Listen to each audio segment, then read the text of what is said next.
ನಮಸ್ಕಾರ ವೀಕ್ಷಕರೇ, ಇವತ್ತಿನ ಆರೋಗ್ಯ ಕಾರ್ಯಕ್ರಮಕ್ಕೆ ತಮ್ಮೆಲ್ಲರಿಗೂ ಆತ್ಮೀಯವಾದ ಸ್ವಾಗತ. ಹೃದಯ ಮನುಷ್ಯನ ಒಂದು ಮುಖ್ಯವಾದ ಅಂಗ. ಒಬ್ಬ ವ್ಯಕ್ತಿ ಒಂದು ಆರೋಗ್ಯಕರವಾದ ಜೀವನವನ್ನು ನಡೆಸಬೇಕಾದ್ರೆ ಅವನ ಹೃದಯ ಸಹ ಬಹಳ ಅಚ್ಚುಕಟ್ಟಾಗಿ ಕೆಲಸವನ್ನು ನಿರ್ವಹಿಸಬೇಕು. ಆದರೆ ಕೆಲವೊಮ್ಮೆ ಈ ಹೃದಯದಲ್ಲೂ ಸಹ ತೊಡಕುಗಳು ಆಗ್ತವೆ. ಅಂತಹ ತೊಡಕುಗಳು ಬಂದಾಗ ಈ ರೀತಿಯ ರೋಗಿಗಳು ಹೃದಯದ ಶಸ್ತ್ರಚಿಕಿತ್ಸೆಗೆ ಒಳಗಾಗಬೇಕಾಗತ್ತೆ. ಇನ್ನು ನಾವು ಜಾಗತಿಕ ದೃಷ್ಟಿಯಿಂದ ನೋಡಿದ್ರೂ ಸಹ ಈ ಹೃದಯಾಘಾತದಿಂದ ಸಾವನ್ನಪ್ಪುವವರ ಸಂಖ್ಯೆ ಪ್ರಥಮ ಸ್ಥಾನದಲ್ಲಿದೆ. ಇದು ಬಹಳ ಗಮನೀಯ ಒಂದು ಕನ್ಸರ್ನ್ ತರುವಂತಹ ವಿಷಯ ಸಹ ಆಗಿದೆ.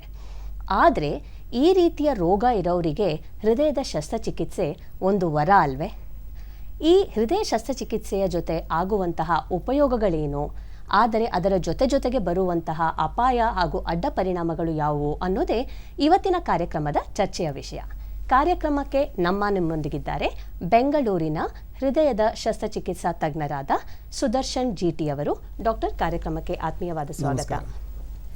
ವೀಕ್ಷಕರೇ, ಡಾಕ್ಟರ್ ಸುದರ್ಶನ್ ರವರು ಕಾರ್ಡಿಯೋಥೊರಾಸಿಕ್ ಹಾಗೂ ರೊಬಾಟಿಕ್ ಸರ್ಜರಿ ಈ ವಿಭಾಗದಲ್ಲಿ ಒಂದು ಹಿರಿಯ ಸಲಹೆಗಾರರಾಗಿ ತಮ್ಮ ಸೇವೆಯನ್ನು ನಿರ್ವಹಿಸ್ತಾ ಇದ್ದಾರೆ. ಇಷ್ಟೇ ಅಲ್ಲದೆ ಭಾರತ ಹಾಗೂ UK ರಾಷ್ಟ್ರಗಳಲ್ಲೂ ಸಹ ಉನ್ನತವಾದ ಪರಿಣತಿಯನ್ನು ತಗೊಂಡು ಈ ಆಧುನಿಕ ಶಸ್ತ್ರಚಿಕಿತ್ಸೆಗಳಾದ ಮೈಕ್ರೋ ಇನ್ವೇಸಿವ್ ಸರ್ಜರಿ ಆಗಿರಬಹುದು ಅಥವಾ ಹಾರ್ಟ್ ಟ್ರಾನ್ಸ್ಪ್ಲಾಂಟ್ ಸರ್ಜರಿಗಳಾಗಿರ್ಬೋದು, ಈ ರೀತಿಯ ಶಸ್ತ್ರಚಿಕಿತ್ಸೆಗಳನ್ನು ಬಹಳ ಯಶಸ್ವಿಯಾಗಿ ಮಾಡ್ತಾ ಬರ್ತಾ ಇದ್ದಾರೆ.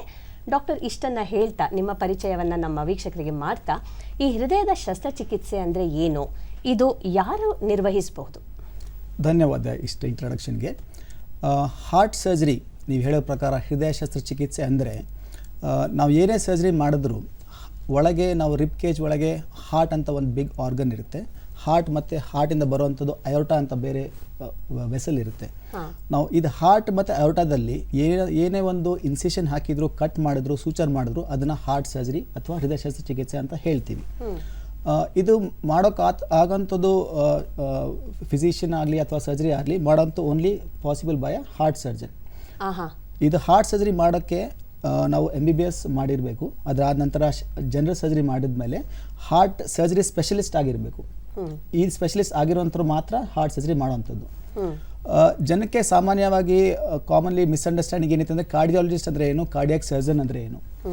ಕಾರ್ಡಿಯಾಲಜಿಸ್ಟ್ ಮಾಡೋವಂಥದ್ದು ಬರೀ ಇಂಟರ್ವೆನ್ಷನ್ಸ್, ಆಂಜಿಯೋಗ್ರಾಫಿ ಆಗಲಿ, ಆಂಜಿಯೋಪ್ಲಾಸ್ಟಿ ಆಗಲಿ, ಪೇಸ್ ಮೇಕರ್ ಕೂರಿಸೋದಾಗಲಿ ಅಥವಾ ಪೇಷಂಟ್ ಎನಿ ಹಾರ್ಟ್ ಹೋಲ್ನ ಡಿವೈಸ್ ಕ್ಲೋಸರ್ ಆಗಲಿ, ಇದೆಲ್ಲ ಮಾಡೋವಂಥದ್ದು ಕಾರ್ಡಿಯಾಲಜಿಸ್ಟ್. ಅದು ಮೆಡಿಕಲ್ ಸ್ಪೆಷಾಲಿಟಿ. ಅದು ಕರೆಸ್ಪಾಂಡಿಂಗ್ ಆಗಿ ಸರ್ಜಿಕಲ್ ಸ್ಪೆಷಾಲಿಟಿ ಇರೋಂಥದ್ದು ಕಾರ್ಡಿಯಾಕ್ ಸರ್ಜರಿ. ಕಾರ್ಡಿಯಾಕ್ ಸರ್ಜರಿ ಅಂದರೆ ನಾವು ಎಲ್ಲ ಓಪನ್ ಸರ್ಜರಿ ಮಾಡ್ತೀವಿ. ಎನಿ ಓಪನ್ ಹಾರ್ಟ್ ಸರ್ಜರಿ ಆಗಲಿ ಅಥವಾ ಬೈಪಾಸ್ ಸರ್ಜರಿ ಆಗಲಿ, ಇದೆಲ್ಲ ಮಾಡೋವಂಥದ್ದು ಕಾರ್ಡಿಯಾಕ್ ಸರ್ಜನ್. ಸೊ ಹೃದಯ ಶಸ್ತ್ರಚಿಕಿತ್ಸೆ ಮಾಡೋವಂಥದ್ದು only by a cardiac surgeon. ಹಾಗಿದ್ದಲ್ಲಿ ಕಾರ್ಡಿಯಾಲಜಿಸ್ಟ್ ಈ ಸಣ್ಣ ಪುಟ್ಟ ಯಾವ ತೊಂದರೆಗಳಿದೆ ಇವಕ್ಕೆ ಅವರ ಚಿಕಿತ್ಸೆಯನ್ನು ನೀಡ್ತಾ, ಶಸ್ತ್ರಚಿಕಿತ್ಸೆ ಅಂತ ಬಂದಾಗ ಶಸ್ತ್ರಚಿಕಿತ್ಸಾ ತಜ್ಞರನ್ನ. ಸೊ ಕಾರ್ಡಿಯಾಲಜಿಸ್ಟ್ ಯಾವಾಗಲೂ ಪೇಷಂಟ್ನ ಡಯಾಗ್ನೋಸ್ ಮಾಡಿ, ಆಂಜಿಯೋಗ್ರಾಫಿ ಮಾಡಿ, ಅದನ್ನ ಯಾವಾಗ ಆಂಜಿಯೋಪ್ಲಾಸ್ಟಿ ಆಗೋದಿಲ್ವೋ, ಯಾವಾಗ ಪೇಷಂಟ್ನ ಇಂಟರ್ವೆನ್ಷನ್ ಆಗೋದಿಲ್ವೋ ಆವಾಗ ನಾವು ನಮಗೆ ರೆಫರ್ ಮಾಡ್ತಾರೆ ಫಾರ್ ಹಾರ್ಟ್ ಸರ್ಜರಿ. ಇನ್ನು ಈ ಹೃದಯದ ಶಸ್ತ್ರಚಿಕಿತ್ಸೆ ಎಷ್ಟು ವಿಧಗಳಿವೆ ಇದರಲ್ಲಿ? ಇದು ಒಂಥರ it's a very big topic on itself. Heart surgery ಬೇರೆ ಬೇರೆ ಪ್ರಕಾರಗಳಿದ್ದಾವೆ. Starting from commonest heart surgery ಇದ್ರೆ ಕಾಮನ್ ನೀವು ಕೇಳಿರ್ಬೋದು ಬೈಪಾಸ್ ಸರ್ಜರಿ ಅಂದರೆ ಏನು. ಬೈಪಾಸ್ ಸರ್ಜರಿ ಅಂದರೆ ಕಾಮನ್ ಏನಂದರೆ ಹಾರ್ಟ್ಗೆ 3 ಆರ್ಟ್ರಿಗಳು ಸಪ್ಲೈ ಮಾಡ್ತವೆ, ಹಾರ್ಟ್ಗೆ ಬೀಟ್ ಆಗುವಂಥದ್ದು. It gives nutrients, it gives oxygen. ಯಾವಾಗ ಈ ಆರ್ಟ್ರೀಸಲ್ಲಿ ಬ್ಲಾಕೇಜಸ್ ಆಗಿರ್ತವೋ ಆವಾಗ ನಾವು ಆ ಬ್ಲಾಕೇಜಸ್ನ ಬೈಪಾಸ್ ಮಾಡಬೇಕಾಗುತ್ತೆ. ಸೊ ಅದನ್ನು ಸರ್ಜರಿ ಮಾಡಿನ ಬೈಪಾಸ್ ಮಾಡೋಕ್ಕಾಗುತ್ತೆ. 1 ಅಥವಾ 2 ಬ್ಲಾಕೇಜಸ್ ಇದ್ದರೆ ಆಂಜಿಯೋಪ್ಲಾಸ್ಟಿ ಮಾಡ್ಬೋದು, ಬಟ್ 3 ಬ್ಲಾಕೇಜಸ್ ಇದ್ದರೆ ಆಂಜಿಯೋಪ್ಲಾಸ್ಟಿ ಸಾಧ್ಯತೆ ಆಗೋದಿಲ್ಲ. ಆವಾಗ ನಾವು ಓಪನ್ ಮಾಡಿ ಅದನ್ನು ಪೇಷಂಟ್ ಬಾಡಿಯಿಂದ ಬೇರೆ ಆರ್ಟರೀಸ್ ತಗೊಂಡು ಆ ಬ್ಲಾಕೇಜ್ನ ಬೈಪಾಸ್ ಮಾಡ್ತೀವಿ. ಅದು ಒಂಥರ ಕಾಮನೆಸ್ಟ್ ಸರ್ಜರಿ ಮಾಡೋವಂಥದ್ದು. That is called the coronary artery bypass surgery. Next common surgery ನಾವು ಮಾಡೋದಂಥದ್ದು ಅಂದರೆ ವ್ಯಾಲ್ ರಿಪ್ಲೇಸ್ಮೆಂಟ್. ಹಾರ್ಟ್ ಒಳಗೆ 4 ಪ್ರಕಾರದ ವ್ಯಾಲ್ವ್ ಇರ್ತವೆ. ಅದನ್ನ ಹೆಸರು ಅಂದರೆ mitral valve, aortic valve, pulmonary valve, tricuspid valve. ಈ ವ್ಯಾಲ್ವ್ ಏನಂದ್ರೆ ಬ್ಲಡ್ ನ ಮುಂದೆ ಹೋಗ್ಲಿಕ್ಕೆ ಇದು ಒಂಥರ ದ್ವಾರಪಾಲಕ ತರ ಇರ್ತಾರೆ. ಬ್ಲಡ್ ಒಂದೇ ಡೈರೆಕ್ಷನ್ ಅಲ್ಲಿ ಮುಂದೆ ಪಾಸ್ ಆಗ್ಲಿಕ್ಕೆ ಇದು ವ್ಯಾಲ್ವ್ ಕೆಲಸ ಮಾಡ್ತವೆ. ಕೆಲವು ಸತಿ ವ್ಯಾಲ್ವ್ ನ ತುಂಬಾ ಸಣ್ಣ ಆಗಿದ್ರೆ ಬ್ಲಡ್ ಫ್ಲೋ ಸರಿಯಾಗಿ ಆಗೋದಿಲ್ಲ, ಅಥವಾ ಸರಿಯಾಗಿ ಕೆಲಸ ಮಾಡಲಿದ್ರೆ ಬ್ಲಡ್ ವಾಪಸ್ ಲೀಕ್ ಆಗುತ್ತೆ. ಆವಾಗ ನಾನು ವ್ಯಾಲ್ವ್ ಓಪನ್ ಹಾರ್ಟ್ ಸರ್ಜರಿ ಮಾಡಿ ವ್ಯಾಲ್ವ್ನ ರಿಪ್ಲೇಸ್ಮೆಂಟ್ ಮಾಡ್ತೀವಿ ಅಥವಾ ವ್ಯಾಲ್ವ್ನ ರಿಪೇರ್ ಮಾಡ್ತೀವಿ. ಅದು ಒಂಥರ next common procedure, valve repair ಅಥವಾ ವ್ಯಾಲ್ವ್ ರಿಪ್ಲೇಸ್ಮೆಂಟ್. ಇದಲ್ಲದೆ ನಾವು ಹಾರ್ಟ್ ಒಳಗೆ ಕೆಲವು ಟ್ಯೂಮರ್ಸ್ಗಳು ಕಾಣಿಸ್ಕೊಳ್ತವೆ. ಅದನ್ನ ಮಿಕ್ಸೋಮ ಬಿನೈನ್ ಟ್ಯೂಮರ್ಸ್, ಅದು ಮೆಲಿಗ್ನೆಂಟ್ ಟ್ಯೂಮರ್ಸ್, ಅದನ್ನು ಕೂಡ ಓಪನ್ ಹಾರ್ಟ್ ಸರ್ಜರಿ ಮಾಡಿನೇ ಆಪರೇಷನ್ ಮಾಡೋಕ್ಕಾಗುತ್ತೆ. ಅಪಾರ್ಟ್ ಫ್ರಮ್ ದೀಸ್, ನಾನು ಆವಾಗಲೇ ಹೇಳಿದ ಪ್ರಕಾರ ಹಾರ್ಟ್ ಆದ ತಕ್ಷಣ ಒಂದು ಬಿಗ್ ವೆಸಲ್ ಬರುತ್ತೆ, ಅಯೋಟ. ಅದರಿಂದ ಬೇರೆ ಆರ್ಗನ್ಸ್ಗೆ ಬ್ಲಡ್ ಸಿಗುತ್ತೆ, ಬ್ರೈನ್ ಆಗಲಿ ಅಥವಾ ಇಂಟರ್ನಲ್ ಆರ್ಗನ್ಸ್ ಆಗಲಿ. ಕೆಲವು ಸತಿ ಇದು ಒಂಥರ ಪೈಪ್ ಇದ್ದಾಗೆ, ಎಲಾಸ್ಟಿಕ್ ಪೈಪ್ ಇದ್ದಾಗೆ. ಇದು ಪೈಪ್ ವೀಕ್ ಆಗಿ ಡೈಲೇಟ್ ಆದರೆ ಅದನ್ನು ಅಯೋಟಿಕ್ ಅನ್ಯೂರಿಸಮ್ ಅಂತ ಹೇಳ್ತೀವಿ. ಇದು ಡೈಲೇಟ್ ಆದಮೇಲೆ ಅದನ್ನ ಅಷ್ಟು ಬ್ಲಡ್ ಪ್ರೆಷರ್ ತಡ್ಕೊಳ್ಳೋ ಶಕ್ತಿ ಇರೋದಿಲ್ಲ, ಅದು ಒಡೆದೋ ಪರಿಸ್ಥಿತಿ ಬರುತ್ತೆ. ಆವಾಗ ನಾವು ಅದನ್ನು ಆಪರೇಷನ್ ಮಾಡಿ ರೀಪ್ಲೇಸ್ ಮಾಡ್ತೀವಿ, ಅದನ್ನು ಅಯೋಟಿಕ್ ಅನ್ಯೂರಿಸಮ್ ಸರ್ಜರಿ ಅಂತ ಹೇಳ್ತೀವಿ. ಇದು next common surgery. Last but not the least is ಒಂದು ಹಾರ್ಟ್ ಮಸಲ್ ತುಂಬ ಫೇಲ್ ಆದಾಗ, ಹಾರ್ಟ್ ಪಂಪಿಂಗ್ ಕೆಪಾಸಿಟಿ ತುಂಬ ಕಡಿಮೆ ಆದಾಗ, ಅವಾಗ ಏನಾಗುತ್ತೆ, ಬ್ಲಡ್ಡಲ್ಲಿ ಮೈಯಲ್ಲೆಲ್ಲ ನೀರು ತುಂಬಿಕೊಂಡಿರುತ್ತೆ, ಪೇಷಂಟ್ ಸ್ವಲ್ಪ ನಡೆದರೂ ಕೂಡ ಉಸಿರಾಡೋಕ್ಕೆ ಕಷ್ಟ ಆಗುತ್ತೆ, ಹಾರ್ಟ್ ಪಂಪಿಂಗ್ ಕೆಪಾಸಿಟಿ ತುಂಬ ಇರೋದಿಲ್ಲ. ಆವಾಗ ಪೇಷಂಟ್ ಅಡ್ಮಿಟ್ ಮಾಡಿ ಪೇಷಂಟ್ನ ಮೆಡಿಸಿನ್ಸ್ ಹಾಕಿ ಪೇಷಂಟ್ನ ಸ್ವಲ್ಪ ಮಟ್ಟಿಗೆ ಇಂಪ್ರೂವ್ಮೆಂಟ್ ಮಾಡೋಕ್ಕಾಗುತ್ತೆ. ಬಟ್ ಯಾವಾಗ ಹಾರ್ಟ್ ಪಂಪಿಂಗ್ ಕೆಪಾಸಿಟಿ ಪೂರ್ತಿ ಹೊಟ್ಟೋಗಿರುತ್ತೋ ಆವಾಗ ನಾವು ನೆಕ್ಸ್ಟ್ ಫೈನಲ್ ಸ್ಟೇಜ್ ಬಂದಾಗ ಹಾರ್ಟ್ನ ಟ್ರಾನ್ಸ್ಪ್ಲಾಂಟ್ ಮಾಡ್ತೀವಿ. ಬೇರೆ ರೋಗಿಗಳಿಂದ, ಬ್ರೈನ್ ಡೆಡ್ ಆಗಿ ರೋಗಿಗಳಿಂದ ಹಾರ್ಟ್ ತಗೊಂಡು ಈ ಪೇಷಂಟ್ಗೆ ಹಾರ್ಟ್ನ ಟ್ರಾನ್ಸ್ಪ್ಲಾಂಟ್ ಮಾಡ್ತೀವಿ. ಇನ್ನು ಕೆಲವು ಟೈಮಲ್ಲಿ ಹಾರ್ಟ್ ಟ್ರಾನ್ಸ್ಪ್ಲಾಂಟ್ ಹಾರ್ಟ್ ಸಿಗದೇ ಇದ್ದಾಗ ಅವಾಗ ಏನು ಮಾಡೋಕ್ಕಾಗುತ್ತೆ, ನಾವು ಇನ್ನೊಂದು ಸ್ಪೆಷಲ್ ಮೆಷಿನ್ಸ್ ಇರ್ತವೆ, that is called the left ventricular assist device. ಈ ಮೆಷಿನ್ನ ಹಾರ್ಟ್ನ ಫಿಕ್ಸ್ ಮಾಡಿದಾಗ ಇದು ಹಾರ್ಟ್ನ ಪಂಪಿಂಗ್ ಫಂಕ್ಷನ್ ಈ ಮೆಷಿನ್ ತಗೊಳುತ್ತೆ. ಸೊ ಇದು ಒಂಥರ ಹೈ ಆ್ಯಂಡ್ ಸರ್ಜರೀಸ್. ಇದು ಎಲ್ಲ ಪ್ರಕಾರದ ಹಾಸ್ಪಿಟಲಲ್ಲಿ ಈ ಫೆಸಿಲಿಟಿ ಇರೋದಿಲ್ಲ. ಇಟ್ಸ್ ಓನ್ಲಿ ದೋ specialist who repeatedly deal with this surgery ಮಾಡ್ತೀವಿ. ಲಾಸ್ಟ್ ಬಟ್ ನಾಟ್ ದಲ್ಲಿ ಸಣ್ಣ ಮಕ್ಕಳು ಬರುವಂಥದ್ದು ಹಾರ್ಟ್ ಸರ್ಜರೀಸ್, ಹುಟ್ಟಿದಾಗಿಂದ ಬರುವಂಥದ್ದು. ಕೆಲವು ಸತಿ ಹಾರ್ಟಲ್ಲಿ ಹೋಲ್ ಇರ್ಬೋದು, ಅಥವಾ ಹಾರ್ಟಲ್ಲಿ ಲಂಗ್ಸ್ಗೆ ಬ್ಲಡ್ ಸಪ್ಲೈ ಕಡಿಮೆ ಆಗಿರ್ಬೋದು, ಸಣ್ಣ ಮಗು ಎಲ್ಲ ಆಕ್ಸಿಜನ್ ಕೊರತೆಯಿಂದ ನೀಲಿ ಬಣ್ಣ ಆಗ್ಬೋದು. ಅದು ಕೂಡ ನಾವು ಇಂಟ್ರಾಕಾರ್ಡಿಕ್ ರಿಪೇರ್ ಅಂತ ಸರ್ಜರಿ ಹೇಳ್ತೀವಿ. ಅದು ವೇರಿಯಸ್ ಪ್ರಕಾರ ಸರ್ಜರಿ ಮಾಡ್ತೀವಿ. ಸೊ ಇದೆಲ್ಲ ಕಂಪ್ರೈಸ್ ಮಾಡಿ ಡಿಫ್ರೆಂಟ್ ವೆರೈಟೀಸ್ ಆಫ್ ಸರ್ಜರಿನ ಹಾರ್ಟ್ ಸರ್ಜರಿ ಅಂತ ಮಾಡ್ತೀವಿ. ಹಾಗಿದ್ದಲ್ಲಿ ಒಬ್ಬ ರೋಗಿಯಲ್ಲಿ ಯಾವ ರೀತಿಯ ಬ್ಲಾಕ್ ಇದೆ, ಯಾವ ರೀತಿಯ ತೊಂದರೆ ಇದೆ ಅಂತ ನೀವು ದೃಷ್ಟಿಗೆ ತಗೊಂಡು ಅದರ ತಕ್ಕಂತೆ ಓಪನ್ ಹಾರ್ಟ್ ಸರ್ಜರಿ ಮಾಡಬೇಕಾ, ಯಾವ ರೀತಿಯ ಶಸ್ತ್ರಚಿಕಿತ್ಸೆ ನಿರ್ಧಾರ ಮಾಡ್ತೀವಿ? Exactly right. ಸೊ ಒಬ್ಬ ರೋಗಿ ಫಸ್ಟ್ ಬಂದಿದ್ದ ತಕ್ಷಣ ಅವ್ರು ಫಸ್ಟ್ ಕೇಳೋ ಪ್ರಶ್ನೆ, ಡಾಕ್ಟ್ರೇ ಇದಕ್ಕೆ ಸರ್ಜರಿ ಬಿಟ್ಟರೆ ಬೇರೆ ರೀಸನ್ಸ್, ಬೇರೆ ಟ್ರೀಟ್ಮೆಂಟ್ ಇದೆ ಅಲ್ವಾ ಅಂತ. ಸೊ ಪೇಷಂಟ್ ಫಸ್ಟ್ ನಮ್ಮ ಹತ್ರ ಬಂದಾಗ ಅವರು ಫಿಸಿಷಿಯನ್ ಹತ್ರ ಹೋಗಿರ್ತಾರೆ, ಕಾರ್ಡಿಯಾಲಜಿಸ್ಟ್ ಹತ್ರ ಹೋಗಿರ್ತಾರೆ, ಆಲ್ರೆಡಿ ಡಯಾಗ್ನೋಸ್ ಆಗಿರ್ತಾರೆ. ಸೊ ಪೇಷಂಟ್ಗೆ ಆಲ್ಮೋಸ್ಟ್ ಮನ್ಸಲ್ಲಿ ಗೊತ್ತಿರುತ್ತೆ ಪೇಷಂಟ್ಗೆ ಸರ್ಜರಿ ಬೇಕು, ಆದರೂ ಕೂಡ ಎಲ್ಲ ಒಂದು ಕಡೆ ಸರ್ಜರಿ ಬೇಡ ಅಂತ ಒಂಥರ ಭಯ ಇರುತ್ತೆ. ಸೊ ಆವಾಗ ಎಲ್ಲ ಪೇಷಂಟ್ನ ಕೌನ್ಸಿಲ್ ಮಾಡಿ ಪೇಷಂಟ್ಗೆ ಏನು ಪ್ರಾಬ್ಲಮ್ ಇದೆ ಫಸ್ಟ್ ಹೇಳಿ, ಅದಕ್ಕೆ ಪ್ರಾಬ್ಲಮಿಂದ ಏನು ಪರಿಣಾಮ ಆಗುತ್ತೆ ಅದನ್ನು ಕೂಡ ಕೌನ್ಸಿಲ್ ಮಾಡಿ, ಆ ಪರಿಣಾಮಕ್ಕೆ ವೇರಿಯಸ್ ಟ್ರೀಟ್ಮೆಂಟ್ ಆಪ್ಷನ್ಸ್ ಏನಿದೆ ಅದನ್ನು ಕೂಡ ನಾವು ಪೇಷಂಟ್ಗೆ ಹೇಳ್ತೀವಿ. ಇರೋದು ಟ್ರೀಟ್ಮೆಂಟ್ ಆಪ್ಷನ್ಸ್ ಇರೋದು ಮೂರೇ. ಒಂದು ಮೆಡಿಸಿನ್, ಅಥವಾ ಸೆಕೆಂಡು ಇಂಟರ್ವೆನ್ಷನ್, ಕಾರ್ಡಿಯಾಲಜಿಸ್ಟ್ ಮಾಡೋವಂಥದ್ದು ಇಂಟರ್ವೆನ್ಷನ್, ಮೂರನೇದು ಸರ್ಜರಿ. ಯಾವಾಗ ಫಸ್ಟ್ ಎರಡು ಟ್ರೀಟ್ಮೆಂಟ್ ಆಪ್ಷನ್ಸ್ ಇರೋದಿಲ್ವೋ ಅಥವಾ ಆಗೋದಿಲ್ವೋ ಆವಾಗ ಪೇಷಂಟ್ನ ಸರ್ಜರಿನೇ ಬೇಕಾಗುತ್ತೆ. ನೆಕ್ಸ್ಟ್ ಕಮಿಂಗ್ ಟು ಕ್ವಶನ್, ಯಾರಿಗೆ ಸರ್ಜರಿ ಬೇಕು, ಯಾರಿಗೆ ಫಸ್ಟ್ ಇಯರ್ ಟ್ರೀಟ್ಮೆಂಟ್ ಆಗೋದಿಲ್ಲ. ಈಗ ಫಸ್ಟ್ ನಾವು ಸರ್ಜರಿ ಹೇಳೋ ಪ್ರಕಾರ ಬೈಪಾಸ್ ಸರ್ಜರಿದಲ್ಲಿ, ಬೈಪಾಸ್ ಸರ್ಜರಿ ಅಂದರೆ ಹಾರ್ಟಲ್ಲಿ 3 ಆರ್ಟ್ರಿನಲ್ಲಿ ಬ್ಲಾಕ್ ಇದ್ದರೆ ನಾವು ಅದನ್ನು ಬೈಪಾಸ್ ಮಾಡ್ತೀವಿ. ಸೊ ಅದನ್ನು ಕಂಡುಹಿಡೋಕ್ಕೆ ಓನ್ಲಿ ಟೆಸ್ಟ್ ಇರೋದು ಆಂಜಿಯೋಗ್ರಾಮ್. ಸೊ ಆಂಜಿಯೋಗ್ರಾಮ್ ಕಾರ್ಡಿಯಾಲಜಿಸ್ಟ್ ಮಾಡಿದ ತಕ್ಷಣ ಅದರಲ್ಲಿ 3 ಬ್ಲಾಕ್ ಇದ್ದರೆ ಕೂಡ ನಮಗೆ ರೆಫರ್ ಮಾಡ್ತಾರೆ. 3 ಬ್ಲಾಕ್ ಇದ್ದರೆ ನಾವು ಮೆಡಿಸಿನಿಂದ ಕ್ಲಿಯರ್ ಆಗೋದಿಲ್ಲ, ಅದನ್ನು ಸ್ಟೆಂಟ್ ಹಾಕಿದರೆ ಲಾಂಗ್ ಟರ್ಮ್ ಉಳಿಯೋದಿಲ್ಲ.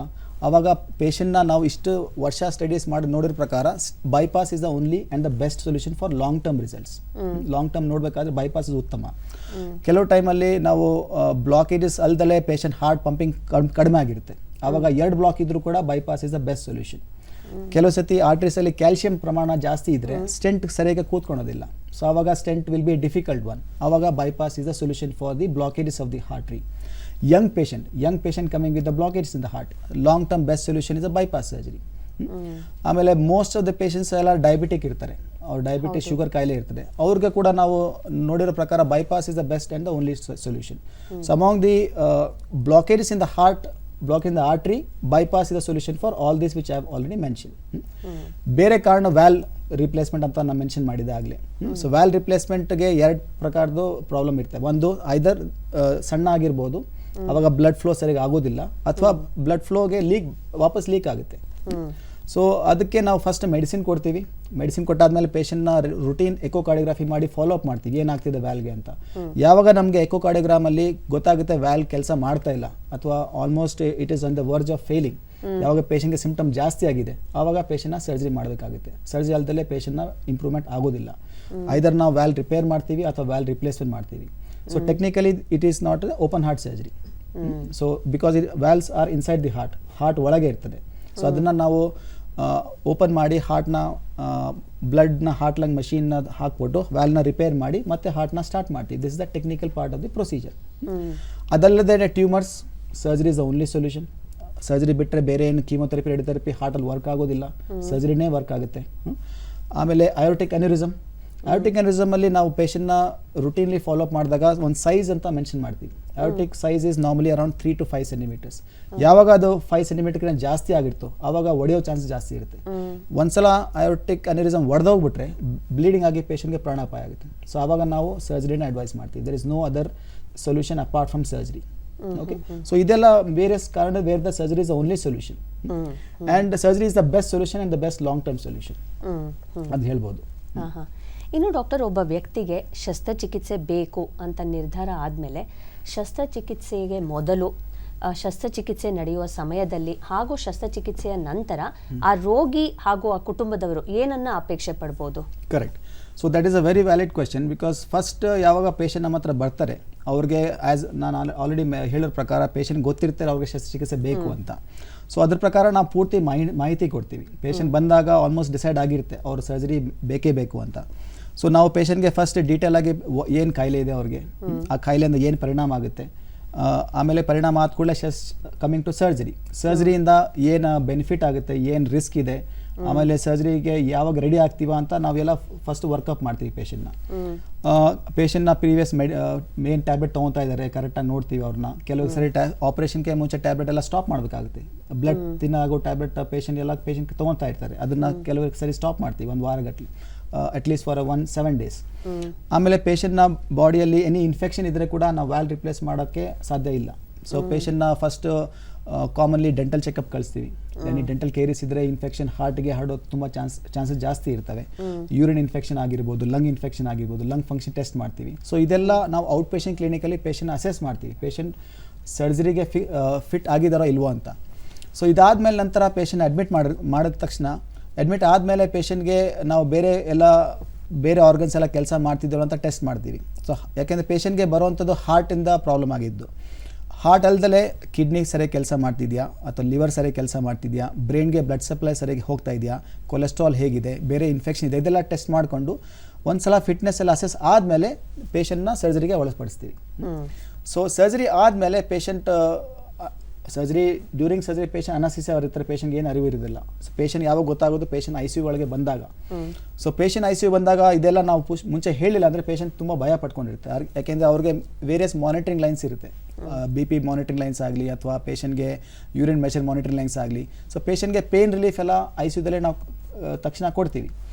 ICUದಲ್ಲಿ ಅವ್ರು 1-2 ದಿವಸ ಆದಮೇಲೆ ವಾರ್ಡಿಗೆ ಹೋಗಿ 1-2-3 days ಆದಮೇಲೆ we make sure that patient ಎಲ್ಲ ಬಿಫೋರ್ ಗೆಟಿಂಗ್ ಡಿಸ್ಚಾರ್ಜ್ ಪೇಷಂಟ್ ಎಲ್ಲ ಚೆನ್ನಾಗಿ ಪೇನ್ ಕಂಟ್ರೋಲ್ ಆಗಿದೆಯಾ, ಪೇಷಂಟ್ಗೆಲ್ಲ ಬ್ಲಡ್ ಟೆಸ್ಟ್ ಎಲ್ಲ ಕರೆಕ್ಟಾಗಿದೆಯಾ, ಪೇಷಂಟ್ ಎಲ್ಲ ನಡೀತಾ ಇದ್ದಾರಾ, ಪೇಷಂಟ್ ಎಲ್ಲ ಊಟ ಸರಿಯಾಗಿ ಮಾಡ್ತಾ ಇದ್ದಾರಾ, ಪೇನ್ ಕಂಟ್ರೋಲ್ ಇದೆಯಾ, ಇದೆಲ್ಲ ನೋಡ್ಕೊಂಡು 5ನೇ ಅಥವಾ 6ನೇ ದಿವಸಕ್ಕೆ ಪೇಷಂಟ್ ಡಿಸ್ಚಾರ್ಜ್ಗೆ ರೆಡಿ ಆಗ್ತಾರೆ. ಸೊ ಇದೆಲ್ಲ ಪ್ರೀ, ಡ್ಯೂರಿಂಗ್ ಆ್ಯಂಡ್ ಪೋಸ್ಟ್ ಸರ್ಜರಿನ ಕೇರ್ ತೊಗೊಂಡು ಪೇಷಂಟ್ನ ಫುಲ್ ಡೀಟೇಲ್ಸ್ ಎಲ್ಲ ಔಟ್ ಪೇಷಂಟ್ ಕ್ಲಿನಿಕಲ್ಲೇ ಕೊಡ್ತೀವಿ. ಇದೆಲ್ಲ ಕೊಟ್ಟಿದ್ಮೇಲೆ ಏನಾಗುತ್ತೆ, ಪೇಷಂಟ್ ಮೆಂಟಲಿ ಪ್ರಿಪೇರ್ ಆಗ್ತಾರೆ.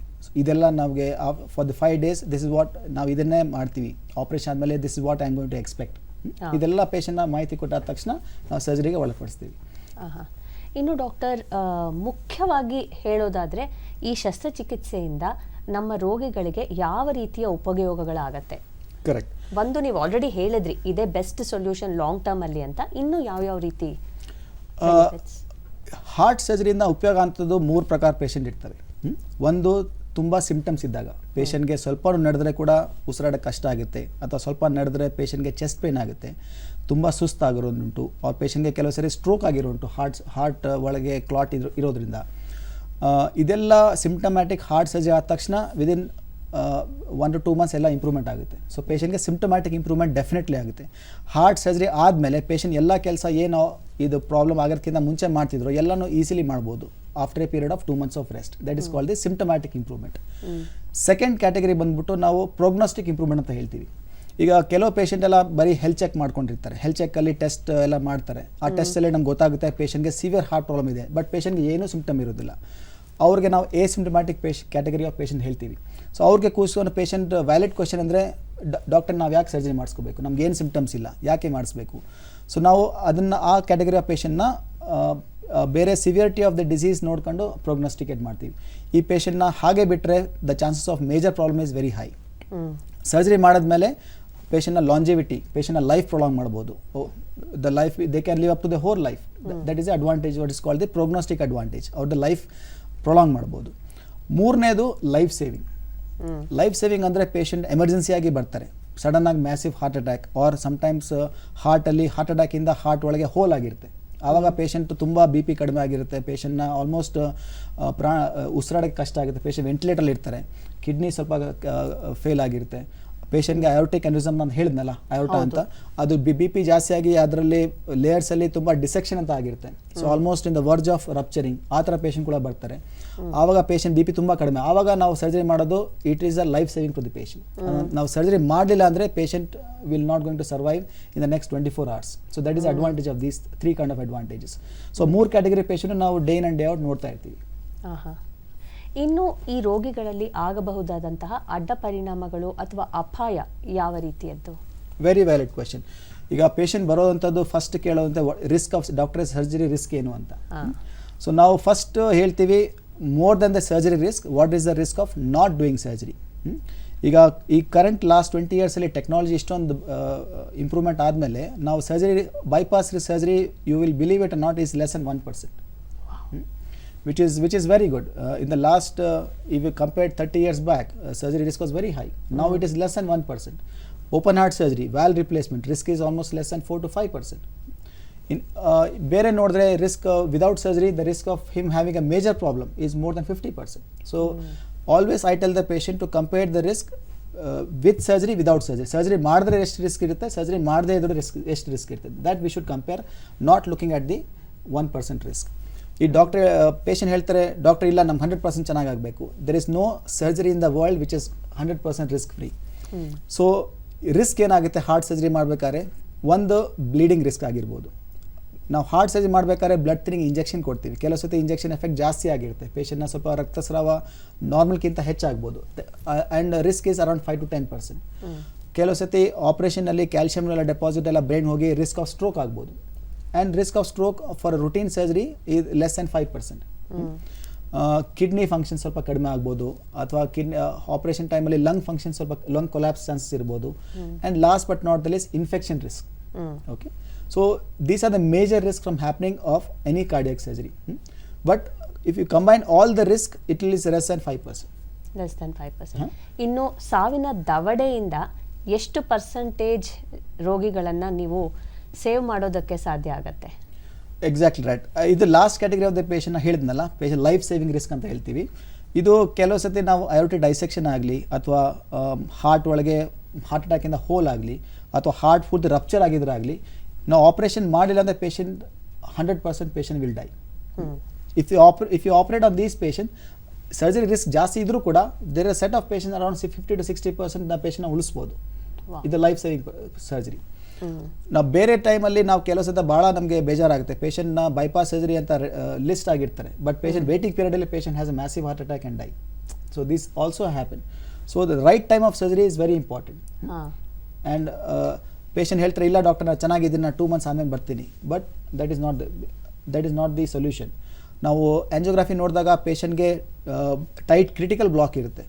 So these are the patients who wait for 2 months, they do not make it for the surgery. So ಅದಕ್ಕೆ ನಾವು ಎಲ್ಲ ಪೇಷಂಟ್ನ ನೋಡಿದ ತಕ್ಷಣ ಪೇಷಂಟ್ ಡೀಟೇಲ್ ಆಗಿ ನೋಡಿದ್ಮೇಲೆ, ಪೇಷಂಟ್ನ ಎಕೋಕಾರ್ಡಿಯೋಗ್ರಾಮ್, ಹಾರ್ಟ್ ಫಂಕ್ಷನ್ ನೋಡಿದ್ಮೇಲೆ, ಆಂಜಿಯೋಗ್ರಫಿ ನೋಡಿದ್ಮೇಲೆ ನಾವು ರಿಸ್ಕ್ ಸ್ಟ್ರಾಟಿಫೈ ಮಾಡಿ ಎಷ್ಟು ಅರ್ಜೆಂಟ್ ಇದೆ ಪೇಷಂಟ್ಗೆ ಅದನ್ನು ಎಕ್ಸ್ಪ್ಲೇನ್ ಮಾಡ್ತೀವಿ. ಇನ್ನು ಡಾಕ್ಟರ್, ಶಸ್ತ್ರಚಿಕಿತ್ಸೆಯ ನಂತರ ಆರೈಕೆ ಅಥವಾ ಈ ಪುನರ್ವಸತಿ ಸಮಯ ಅವಧಿ ಏನಿದೆ, ಈ ಸಮಯದಲ್ಲಿ ರೋಗಿಯ ಜವಾಬ್ದಾರಿ ಅಥವಾ ಪೇಷಂಟ್ ಯಾವ ರೀತಿಯ ಜವಾಬ್ದಾರಿಯನ್ನು ವಹಿಸ್ಕೋಬೇಕು, ಹಾಗೂ ಕುಟುಂಬದವರು ಯಾವ ರೀತಿ ಇವರಿಗೆ ಸಪೋರ್ಟ್ ಮಾಡಬೇಕು?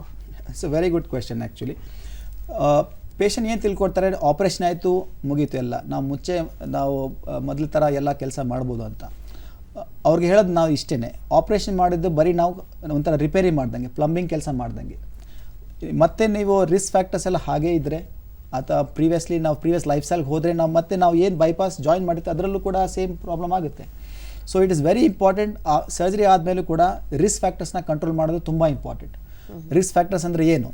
ಒಂದು ಶುಗರ್ ಕಂಟ್ರೋಲ್, ಡಯಾಬಿಟಿಸ್ನ ಕಂಟ್ರೋಲಾಗಿ ಇಟ್ಕೊಬೇಕು. ಬ್ಲಡ್ ಪ್ರೆಷರ್ ಕಂಟ್ರೋಲ್, ಆ ಬ್ಲಡ್ ಪ್ರೆಷರ್ ರಿಪೀಟೆಡ್ ಮಾನಿಟರಿಂಗ್ ಮಾಡಿ ಬ್ಲಡ್ ಪ್ರೆಷರ್ನ ಕರೆಕ್ಟ್ ಕಂಟ್ರೋಲಾಗಿ ಇಟ್ಕೊಬೇಕು. ಕೊಲೆಸ್ಟ್ರಾಲ್ ಕಂಟ್ರೋಲ್, ಯಾಕೆಂದರೆ ಬ್ಲಾಕ್ಸ್ ಆಗೋದು mainly because of high cholesterol. So ಈ 3 ಇಂಪಾರ್ಟೆಂಟ್ ರಿಸ್ಕ್ ಫ್ಯಾಕ್ಟರ್ಸ್ನ ಕಂಟ್ರೋಲಾಗಿ ಇಟ್ಕೊಂಡಿರ್ಬೇಕು. ಪೇಷಂಟ್ನ ನಾವು ಎಕ್ಸಸೈಸ್ ಮಾಡಿ ಅಥವಾ ಲೈಟ್ ವಾಕಿಂಗ್ ಮಾಡಿ ಅಂತ ಹೇಳ್ತೀವಿ. ಭಾಳ ಪೇಷಂಟ್ ಎದುರ್ಕೋತಾರೆ, ಆಪರೇಷನ್ ಆದ ತಕ್ಷಣ ನಾವು ಡಾಕ್ಟರ್ನ ವಾಕ್ ಮಾಡ್ಬೋದಾ, ಮೆಟ್ಲು ಹತ್ಬೋದಾ? Yes, you can do all this. In fact before getting discharge, hospital discharge ಆಗೋಕ್ಕಿಂತ ಮುಂಚೆನೇ ನಾವು ಪೇಷಂಟ್ನ ವಾಕ್ ಮಾಡಿಸ್ತೀವಿ. Our physiotherapist make sure that patient climb the stairs. ಆ ಜನಕ್ಕೆ ಆ ಫಿಯರ್ ಹೋಗುತ್ತೆ. Second most important question patient ask doctor, ನಾವು ರೆಸ್ಟ್ ಎಷ್ಟು 6 ತಿಂಗಳು ತೊಗೊಬೇಕಾ? No, that is not the solution. ಈಗ ಪ್ರೆಸೆಂಟ್ ಟೆಕ್ನಾಲಜಿ ಆಗಿದ್ದರಿಂದ ಹಾರ್ಟ್ ಸರ್ಜರಿ ಆದಮೇಲೆ at least rest we advise for a period of 8 weeks, 6 to 8 weeks. ಯಾಕೆ ಅಂತಂದರೆ ನಾವು ಆಪ್ರೇಷನ್ ಮಾಡೋದು ಈಗ ಬೋನ್ ಕಟ್ ಮಾಡಿಕೊಂಡು ಒಳಗೆ ಹಾರ್ಟ್ ನಾವು ಏನೇ ಮಾಡ್ತೀವಿ ಅದನ್ನು within a week or 10 days heal ಆಗಿರುತ್ತೆ. ನಾವು ಏನು ರೆಸ್ಟ್ರಿಕ್ಷನ್ ಕೊಡ್ತೀವೋ because of the bone healing. ನಾವು ಹೇಗೆ ಫ್ರ್ಯಾಕ್ಚರ್ ಆದಮೇಲೆ ನಾವು ಸ್ಪ್ರಿಂಟ್ ಆಗಿ 8 weeks ವೇಟ್ ಮಾಡ್ತೀವಿ, ಅದೇ ಪ್ರಕಾರ ನಾವು ಹೀಲಿಂಗ್ ಆಫ್ ದಿಸ್ ಬೋನ್ ಮಾಡಲಿಕ್ಕೆ 8 weeks ರೆಸ್ಟ್ರಿಕ್ಷನ್ ಅಂತ ಹೇಳ್ತೀವಿ. ರೆಸ್ಟ್ರಿಕ್ಷನ್ ಅಂದರೆ ಏನು? ಭಾರ ಎತ್ತೋಗಿಲ್ಲ, ಪೇಷಂಟ್ನ ಪುಷ್ ಆ್ಯಂಡ್ ಪುಲ್ ಮಾಡೋಂಗಿಲ್ಲ, ಎದೊಳ್ಬೇಕಾದ್ರೆ ಸ್ವಲ್ಪ ವೆರಿ ಕೇರ್ಫುಲ್ ಆಗಿರೋದು, ಈ ಥರ restriction. Not restriction like you should lie in the ಬೆಡ್ಡಲ್ಲೇ ಇರಬೇಕು, ಏನೂ ನಡಿಬಾರ್ದು, ಆ ಥರ ರೆಸ್ಟ್ರಿಕ್ಷನ್ ಏನಿರಲ್ಲ. ಎಷ್ಟು ಪೇಷಂಟ್ನ ಬೇಗ ಆ್ಯಕ್ಟಿವ್ ಆಗಿರ್ತಾರೋ ಅಷ್ಟು ಪೇಷಂಟ್ ಬೇಗ ರಿಕವರಿ ಆಗ್ತಾರೆ. ಈ ಎಲ್ಲ ಪೇಷಂಟ್ಗೆ ನಾವು ರಿಹ್ಯಾಬಿಲಿಟೇಷನ್ ಅಂತ ಹೇಳ್ತೀವಿ. ಸೊ ರಿಹ್ಯಾಬಿಲಿಟೇಷನ್ ಅಂದರೆ ಏನು? ನಾವು ಸ್ಪೆಷಲಿಸ್ಟ್ ಫಿಸಿಯೋಥೆರಪಿಸ್ಟ್ ಎಲ್ಲ ಇರ್ತಾರೆ, ಕಾರ್ಡಿಯಾಕ್ ಫಿಸಿಯೋಥೆರಪಿಸ್ಟ್. ಅವ್ರ ಪೇಷಂಟ್ನ ಹೋಗಿ ಪೇಷಂಟ್ನ every thrice in a week, ವಾರಕ್ಕೆ 3 ಸಲ ಬಂದ್ಬಿಟ್ಟು ಅವ್ರ ಹತ್ರ ಸೂಪರ್ವೈಸ್ಡ್ ಎಕ್ಸಸೈಸ್ ಮಾಡೋಕ್ಕೆ ಹೇಳ್ತಾರೆ. ಸೂಪರ್ವೈಸ್ಡ್ ಎಕ್ಸಸೈಸ್ ಮಾಡೋಕ್ಕೆ ಅಂದರೆ ಡ್ಯೂರಿಂಗ್ ಎಕ್ಸಸೈಸ್ ಅವರು ಹಾರ್ಟ್ ರೇಟ್, BP ಎಲ್ಲ ಚೆಕ್ ಮಾಡ್ತಾರೆ. ನಿಮಗೆ ಮೇಜರ್ ಏನೋ ಪ್ರಾಬ್ಲಮ್ ಆಗದೇ ಇರಲಿ ಅಂತ ನಿಮಗೆ ಭರವಸೆ ಕೊಡ್ತಾರೆ. ಅದನ್ನು ನೋಡಿಕೊಂಡು ನೀವು ಅದೇ ಮನೆ ಹೋಗ್ಬಿಟ್ಟು ಸೇಮ್ ಎಕ್ಸಸೈಸ್ ಕಂಟಿನ್ಯೂ ಮಾಡ್ಬೋದು. Diet and nutrition is very important in the post operative period. So before getting discharge ನಮ್ಮದು ಡಯಟಿಷಿಯನ್ ಪೇಷಂಟ್ ಹತ್ರ ಕೂತ್ಕೊಂಡು ಅವ್ರು ಏನೇನು ಆಹಾರ ತಿಂತಾರೋ ಅದ್ರ ಪ್ರಕಾರ diet and nutrition chart maintain ಮಾಡ್ತಾರೆ. ಪೇಷಂಟ್ ಡಯಾಬಿಟೀಸ್ ಇದ್ದರೆ ಪೇಷಂಟ್ ಡಯಾಬಿಟೀಸ್ ಪ್ರಕಾರ ಅವರು ನ್ಯೂಟ್ರಿಷನ್ ರೆಡಿ ಮಾಡ್ತಾರೆ. ಕರೆಕ್ಟಾಗಿ ಕ್ಯಾಲರಿ ಸಿಗ್ತಾ ಇದೆಯಾ, ಪ್ರೋಟೀನ್ ಸಿಗ್ತಾ ಇದೆಯಾ, ಅದ್ರ ಪ್ರಕಾರ ಅವ್ರು ಚಾರ್ಟ್ ಮೇಂಟೈನ್ ಮಾಡಿಕೊಂಡು ಪೇಷಂಟ್ನ ಕೊಡ್ತಾರೆ. ಈ ಡಯಟ್ ಚಾರ್ಟ್ ಸ್ಟಿಕ್ ಮಾಡಿದ್ರೆ ಮೋಸ್ಟ್ ಆಫ್ ದ ಪೇಷಂಟ್ ಎಲ್ಲರಿಗೆ ನ್ಯೂಟ್ರಿಷನ್ ಕರೆಕ್ಟಾಗಿ ಸಿಗುತ್ತೆ. ಆಮೇಲೆ ಅವ್ರ ಶುಗರ್ ಕಂಟ್ರೋಲ್ ಆಗಿರುತ್ತೆ, BP ಕಂಟ್ರೋಲ್ ಆಗಿರುತ್ತೆ. So these are the most important things. After that patient ನಾವು ಫಾಲೋಅಪ್, ಪೇಷಂಟ್ ಡಿಸ್ಚಾರ್ಜ್ ಆದ ತಕ್ಷಣ ಫಾಲೋಅಪ್ನ ಕರಿತೀವಿ. ಪೇಷಂಟ್ನ 3ನೇ ದಿವಸಕ್ಕೆ ನಾವು ಕರೆದ್ಬಿಟ್ಟು ಅವ್ರ ಪೇಷಂಟ್ ವೂಂಡ್ ಸರಿಗಿದೆಯಾ, ಪೇಷಂಟ್ ನಾವು ಕಾಲಿಗೆ ನಾವು ವೇನ್ಸ್ ತೆಗಿತೀವಿ, ಕೈಯಲ್ಲಿ ಆರ್ಟ್ರೀಸ್ ತೆಗಿತೀವಿ, ಇದೆಲ್ಲ ಇನ್ಫೆಕ್ಷನ್ ಇದೆಯಾ ಅಥವಾ ಏನಾದರೂ ಒದ್ದೆ ಆಗಿದೆ ಅದೆಲ್ಲ ಚೆಕ್ ಮಾಡಿಬಿಟ್ಟು ಪೇಷಂಟ್ನ ಭರವಸೆ ಕೊಟ್ಟು ಆ್ಯಂಟಿಬಯೋಟಿಕ್ಸ್ ಇನ್ ಕೇಸ್ ರಿಕ್ವೈರ್ಡ್ ಆದರೆ ಮೆಡಿಸಿನ್ ಹಾಕಿ ಕಳಿಸ್ತೀವಿ. So these are the normal rehabilitation. ಆಮೇಲೆ ಮೋಸ್ಟ್ ಇಂಪಾರ್ಟೆಂಟ್ ಅಮಾಂಗ್ ರಿಹ್ಯಾಬಿಲಿಟೇಷನ್ ಪೇಷಂಟ್ನ ನೆರೆಹೊರೆಯವರು, patients relatives. Some patients may complain of minor pain. ಪೇಷಂಟ್ಗೆ ಹಸು ಆಗೋದಿಲ್ಲ, ನಿದ್ರೆ ಬರೋದಿಲ್ಲ, ಪೇಷಂಟ್ಗೆ ಮೈ ಕೈ ನೋವು ಇರುತ್ತೆ, ಪೇಷಂಟ್ಗೆ ಉಸಿರಾಡೋಕ್ಕೆ ಸ್ವಲ್ಪ ಕಷ್ಟ ಇರುತ್ತೆ, ಕೆಮ್ಮು ಇರುತ್ತೆ. ಇದೆಲ್ಲ minor problems within period of 7-10 days ಇದೆಲ್ಲ ಹೊರಟೋಗುತ್ತೆ. So during this period relatives have to support the patient in overcoming these minor problems. Patient ಹಸು ಆಗಿಲ್ಲ ಅಂದರೆ ಊಟ ಮಾಡಲಿಲ್ಲ ಅಂದರೆ ಅವ್ರಿಗೆ ಶಕ್ತಿ ಸಿಗೋದಿಲ್ಲ. So relatives have to coax the patient to eat, ಅದು ಮಾಡಬೇಕಾಗುತ್ತೆ. So this moral and physical support is what the relatives ಪೇಷಂಟ್ನ ಕೊಡಬೇಕಾಗುತ್ತೆ. ಇನ್ನು ಡಾಕ್ಟರ್, ಇತ್ತೀಚಿನ ದಿನಗಳಲ್ಲಿ ಈ ರೊಬಾಟಿಕ್ ಸರ್ಜರಿ ಬಹಳಷ್ಟು ಪಾಪ್ಯುಲಾರಿಟಿ ಗೇನ್ ಮಾಡ್ತಿದೆ. ಸಂಕ್ಷಿಪ್ತವಾಗಿ ಈ ರೊಬಾಟಿಕ್ ಸರ್ಜರಿ ಬಗ್ಗೆ ನಮ್ಮ ವೀಕ್ಷಕರಿಗೆ ಕರೆಕ್ಟ್. ರೋಬೋಟಿಕ್ ಸರ್ಜರಿ ಅಗೇನ್ ಒಂದು ಮಿಸ್ಕನ್ಸೆಪ್ಷನ್, ರೋಬೋಟೇ ಬಂದು ಸರ್ಜರಿ ಮಾಡ್ತಾರೆ ಅಂತ ಪೇಷಂಟ್ ಬಂದು ಕೇಳ್ತಾರೆ. ಬಟ್ ಅದು myth, that is not true. Robotic surgery ಅಂದರೆ ಸರ್ಜನ್ ಒಂದು ಕನ್ಸೋಲಲ್ಲಿ ಕೂತಿರ್ತಾರೆ, ರೋಬೋಟಿಕ್ ಆರ್ಮ್ಸ್, ಲ್ಯಾಪ್ರೋಸ್ಕೋಪಿಕ್ ಆರ್ಮ್ಸ್ ಥರ 8 mm ಆರ್ಮ್ಸ್ ಇರುತ್ತೆ. ಅದು ಪೇಷಂಟ್ ಹತ್ರ ಇದ್ಬಿಟ್ಟು ಪೇಷಂಟ್ ಹತ್ರ ಒಳಗೆ ಇನ್ಸ್ಟ್ರೂಮೆಂಟ್ಸ್ ಇರುತ್ತೆ. ಆ್ಯಂಡ್ ಸರ್ಜನ್ ಕನ್ಸೋಲಲ್ಲಿ ಕೂತ್ಕೊಂಡು ಈ ಆರ್ಮ್ಸ್ನ ಕಂಟ್ರೋಲ್ ಮಾಡ್ತಾರೆ. ಅಡ್ವಾಂಟೇಜ್ ಆಫ್ ರೋಬೋಟಿಕ್ ಸರ್ಜರಿ ಅಂದರೆ ಇದು ಸರ್ಜನ್ಗೆ ಒಂದು ಮ್ಯಾಗ್ನಿಫೈಡ್ ವ್ಯೂ ಕೊಡುತ್ತೆ, 10ರಷ್ಟು ಮ್ಯಾಗ್ನಿಫಿಕೇಷನ್ ವ್ಯೂ ಕೊಡುತ್ತೆ because of the using endoscope. And second ಅಂದರೆ ವೆರಿ ಪ್ರಿಸಿಷನ್ ಸೂಚರಿಂಗ್ ಮಾಡುತ್ತೆ. ಸೊ ಪ್ರಿಸಿಷನ್ ಸೂಚನೆ ಮಾಡೋದ್ರಿಂದ ಎನಿ ಸರ್ಜನ್ಗೆ ಕೆಲವು ಸರ್ಜನ್ಗೆ ಸ್ವಲ್ಪ ಕೈ ಟ್ರೆಮರ್ಸ್ ಇರುತ್ತೆ. ಇದು ರೋಬೋಟ್ ಎಲ್ಲ ಈ ಟ್ರೆಮರ್ಸ್ನ ತೆಗೆದುಬಿಟ್ಟು it gives more like almost like A surgeon is keeping is hand inside the patient and operating, ಆ ಫೀಲಿಂಗ್ ಕೊಡುತ್ತೆ. ಅಡ್ವಾಂಟೇಜ್ ಏನು ಅಂದರೆ, ಒಂದು ಪೇಷಂಟ್ನ ನಾವು ಓಪನ್ ಮಾಡೋದು ಬೇಕಿಲ್ಲ, ರೋಬೋಟಿಕ್ ಸರ್ಜರಿ ಸೈಡಿಂದ ಮಾಡೋದು, ಪೇಷಂಟ್ಗೆ ಪೇಯ್ನ್ ಕಡಿಮೆ ಆಗಿರುತ್ತೆ, ಬ್ಲಡ್ ಲಾಸ್ ಡ್ಯೂರಿಂಗ್ ಸರ್ಜರಿ ಕಡಿಮೆ ಆಗಿರುತ್ತೆ, ಪೇಷಂಟ್ಗೆ ಇನ್ಫೆಕ್ಷನ್ ಚಾನ್ಸಸ್ ಕಡಿಮೆ ಇರುತ್ತೆ. ಆಮೇಲೆ patient hospital stay, normally open ಸರ್ಜರಿಗೆ ಹಾಸ್ಪಿಟಲ್ ಸ್ಟೇ 5 to 7 days ಇದ್ದರೆ, ರೋಬೋಟಿಕ್ ಸರ್ಜರಿ ಅಥವಾ ಮಿನಿಮಲ್ ಇನ್ವೇಸಿವ್ ಕಾರ್ಡಿಯಾಕ್ ಸರ್ಜರಿ ಅಂತ ಏನು ಹೇಳ್ತೀವಿ, ಪೇಷಂಟ್ 3 to 4 days ಪೇಷಂಟ್ ಮನೆಗೆ ಹೋಗ್ಬೋದು. ನಾವು 2 months ರೆಸ್ಟ್ ಓಪನ್ ಸರ್ಜರಿಗೆ ಹೇಳ್ತೀವಿ, ಇದರಲ್ಲಿ ನಾವು only 2 weeks rest, patient can go back to work. ಅದು advantage of robotic cardiac surgery. ಒಂದು ಇಂಪಾರ್ಟೆಂಟ್ ವಿಷಯ ಅಂದರೆ robotic cardiac surgery is a very highly skilled job. Not every cardiac surgeon ಎಲ್ಲರೂ ಈ robotic surgery skilled ಆಗಿರೋದಿಲ್ಲ. Only ಕೆಲವು ಪ್ಲೇಸಸಲ್ಲಿ ಮಾತ್ರ ಇದು ಫೆಸಿಲಿಟಿ ಲಭ್ಯವಿದೆ. But it has got its own advantages and disadvantages. Not every patient, ಎಲ್ಲ ಪೇಷಂಟು ರೋಬೋಟಿಕ್ಗೆ ಕರೆಕ್ಟಾಗಿ ಸೂಟ್ ಆಗೋದಿಲ್ಲ. ಜಸ್ಟ್ ಬಿಕಾಸ್ ಟೆಕ್ನಾಲಜಿ ಇದೆ ಅಂತ ನಾವು ಪೇಷಂಟ್ನ ಫೋರ್ಸ್ ಮಾಡೋಕ್ಕಾಗೋದಿಲ್ಲ. The doctor is the right person to decide whether you qualify for robotic surgery or not. Because ನಮಗೆ safety is more important than the technology.